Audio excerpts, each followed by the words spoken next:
And we're back here on the GSMC Baseball Podcast, bringing you our second segment, which is going to be talking about the Red Sox. But before we do that, I'd like to ask you again to please like and follow the show. We do get a number of questions from viewers, so to ensure that your question does get read in the air, please use the link, gsmcpodcast.net. It really does help the show, and it really does mean a lot, so thank you so much for that. And let's get into our second segment for today. All right, so our second segment here is going to be talking about the Red Sox and the trade deadline that they are going to be having. Now, there was an article put out today by Ken Rosenthal just talking about the Red Sox trade deadline and what he thinks they should do and some rumors involving it. So I did want to give my personal thoughts on it. And I think the Red Sox are a very interesting team going into this trade deadline. I think they're a team that has really exceeded expectations. I really don't think their general manager and their front office expected them to be in the type of position they are right now. So it is going to be very interesting to see how they do handle this trade deadline and handle the decisions they do have to make. Now, again, this is a team I thought going into the year was going to be very mediocre. I thought they would finish last in their division, not because they were that bad, but because I just thought there was 4 teams that were good, and they were not good, but just mediocre. But this year has been a big, big improvement for them. Been really, really nice, and they've done great. I mean, they're right within the reach of the wild card right now, have been very competitive all year, are very clearly third in that division right now, and have had a lot of players exceeded expectations. I mean, one of the big guys that have exceeded expectations for them is the man you're seeing on the screen right now, Tanner Houck. Now, Tanner Houck was a guy who was just very mediocre going into this year, but has really stepped it up this year, become a plus starting pitcher for this Red Sox team, and has just done really, really fantastic. I mean, you look at his stats and they're incredible, and I think that overall Houck has become just a really, really good player for the Red Sox and is someone to build around for the future. Now, when you're looking at this Red Sox team, again, I think the one question you have to ask about the trade deadline is just simply, what should they do? Should they buy? Should they sell? Should they do a hybrid of both? What do you have to do? And in my personal opinion, I think it should be a hybrid. I don't think the Red Sox can justify to their fan base fully selling players and fully selling talent when they have done as well as they have this year, when they've been as competitive as they have this year. I just don't think it makes sense. Now, looking first at a guy like, let's say, Kenley Jansen. Kenley Jansen is obviously their closer, only 1 year left on his contract. Has said before in interviews he's not really happy with where the Red Sox are right now because he'd like to be more competitive. He's a guy you can sell off because Kenley Jansen is a very valuable asset, a very solid, good back end of the bullpen arm who's on a 1 year contract. Be a rental, and veteran bullpen arms with a name recognition like Jansen are always valuable. So trading a guy like Jansen who's on a 1 year contract, who isn't going to be a big part of your future because of his age, I think would make a lot more sense. And I think would make sense even if you're trying to buy. You can buy and still trade off some of these players. You can do a hybrid because let's be real, the Red Sox are in this situation right now. They have done well. They have been a really good team, but at the same time, are they winning a championship? I don't think so. So selling off a guy like Jansen would make a ton of sense in my opinion and would get them prospect capital back. Now, a tougher question comes to a guy like, let's put here, Tyler O'Neill. Tyler O'Neill was, of course, acquired in a preseason trade with the St. Louis Cardinals after his time just kind of wore out there. There was some, personal stuff I think going on with him and the manager of the organization, and just also with the outfield depth the Cardinals had. They just thought it was time to move on from O'Neill. I thought it was a fine trade. And yeah, O'Neill has been a monster for Boston. Now, he's a little bit more of a tough call because, yes, he has 1 year left in his contract, so by my logic, he should be traded. But at the same time, this guy's under 30, is having a fantastic season with Boston, and I think can be a long-term piece for them. Is really fitting in there, and personally, if I was a Red Sox executive, I was a Red Sox fan, I'd look to extend O'Neill before I'd look to trade him. Now, I wouldn't trade him immediately after if I can't get an extension done, but I would think about it. I would offer O'Neill maybe a 5-year contract. I think something in the AAV of 10 to 15 million make a lot of sense for a guy who's done really, really well hitting the baseball, has fit in really, really well in the city of Boston and become a fan favorite, someone who plays defense really well. I think O'Neill's a very valuable asset. And for a young team that is competing this year and should be competing next year, and further on from that, I think extending O'Neill and making him a big part of your future would make a lot of sense. Now, I also think you should be shopping him.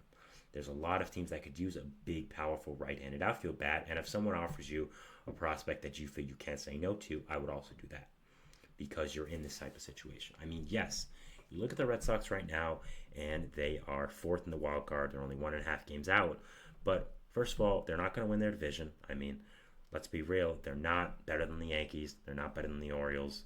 So they're not winning that. That's out of the conversation. Then let's go to the wild card. So the wild card, first off, the 4 seed, you're not making that because that's either going to be the Yankees or the Orioles. Obviously, one of those teams is either going to win the AL East or they won't and will make the wild card, so you're not winning that. And then let's look at the other teams. Minnesota and Kansas City are above you. Do I think you're better than Minnesota or Kansas City? I don't. I think both have better talent than you. I think both are well prepared for a playoff run. So I don't think that either. I don't think you have a good chance of going over either, and I don't think you're as good of a team. Even looking past that, I mean, Houston's done pretty fantastic over the past few weeks. Just had a nice series win in Queens versus the Mets, so that was really impressive by them. So do I even think you're better than the Astros right now? Not really. So if you're a Red Sox fan, you're a Red Sox executive, you have to look at the question of what are we going to do this trade deadline? What is going to happen? What is the type of direction we are going to take this team and this franchise? And it is going to be interesting. I mean, some other guys I think you could look to trade are your bullpen arms like Chris Martin. A starting pitcher like Nick Pivetta is kind of in the same situation as a Tyler O'Neill, where he's become a nice part of your core, but I just don't know if he's going to stay. And let's say you do extend O'Neill. I think you could have a really, really good team next year. I mean, you have some nice pieces like, of course, Connor Wong at the catcher position. You have Tristan Casas at first base. Second base, you'll probably have Cedeno Rafael. Shortstop, slot in Trevor Story there. Third base, of course, Rafael Devers. Then you're going to find a place for, first of all, Wilyer Abreu. Let's say you extend Tyler O'Neill. You're also going to be having Marcelo Mayer, who's going to come up soon. So there's a lot of young talent coming in with this team, and I think the Red Sox could be very competitive this year. And I think extending O'Neill to a nice contract would be beneficial for both parties, and I think would help out this team a lot and really get their core going for the future and make it a lot more efficient and just a lot better looking going into the future. Now, the starting pitching is where it becomes a question. You, of course, have Brian Bayo, who's had a rough season this year, but is on a long-term contract, so he's not going anywhere. You have him. You have Tanner Houck, who's going to be a big part. You could extend Nick Pivetta, which would be interesting. So I think you really have Houck and Bayo as the two other guys. Whitlock, I think, has had a really great season as well, so you could look for him as a person for the future as well. So you have really those three guys.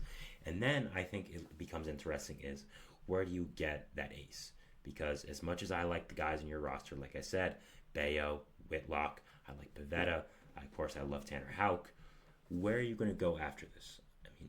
I think you do have to get an ace. As much as I love Houck, I don't think any of these guys are aces. And I think looking at the free agent market this year, Corbin Burnes makes a lot of sense. Is of course known to the AL East now, being in Baltimore for this year. You could throw a huge contract at him, model of consistency at the top of that rotation, and I think that would create a really, really good young core and going into the future. I mean, again, you have a lot of pieces on the offensive side of the ball. Connor Wong has turned into one. Tristan Casas, Cedeno Rafael's long-term. Wilyer Abreu's been fantastic. Rafi Devers, of course. Marcelo Mayer. Kyle Teal should be up soon. Kyle Teal is an interesting situation. I don't really know where he's going to play. But so the Red Sox have a nice future, and I think this trade deadline is going to determine a lot of that. I think that young players who may be expiring, I think you should extend, but you should also look to trade guys like Chris Martin and Kenley Jansen, who are going to be valuable trade pieces on the market, who maybe could help you win, but how much you really are going to win is the question. So I think really they should buy and sell. They should look to extend some of these younger guys, maybe trade for some other controllable pieces that are younger, but trade some of the older one-year contract guys. I think that's really the clear option here, to trade guys like Kenley Jansen, like Chris Martin. And yeah, I mean, again, looking into the future, the Yankees and Orioles aren't going anywhere, but the Rays might be on their way out, and it's kind of looking that way. I think the Blue Jays are kind of an interesting situation right now. We don't really know what's going to happen with them. So overall, I'm very interested to see what is going to happen with this Red Sox trade deadline, with this Red Sox team and core in general. And it's just something that is crossing my mind, and a team I think is very interesting to see for the rest of the year. Also, I want to say hola to Hawaiian 5-0. He's in my comments, so hi, how you doing? But overall, the Red Sox are going to be a very interesting team to watch. There's a lot of decisions to be made, and I really think they could shape up the trade deadline if you trade Kenley Jansen, if you trade Chris Martin, guys like that who are going to be big pieces. Maybe you decide to trade Nick Pivetta and Tyler O'Neill, which I think would be big pieces for this team and would be huge pieces on the trade market that could get a lot back. So overall, again, are going to be a very, very interesting team to watch.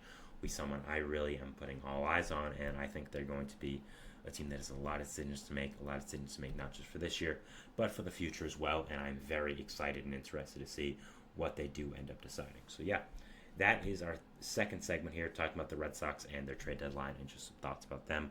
We'll be moving into our third segment, which is going to be talking about the new home run derby rules and what is going on there. Just wanted to talk about the home run derby. There's a lot of news going on with that. So yeah, we'll be talking about it, and we'll see you after the break. So thanks, and bye. Looking for your daily fix of sports talk without having to pay for it? GSMC Sports Network is available on YouTube. Just search GSMC Sports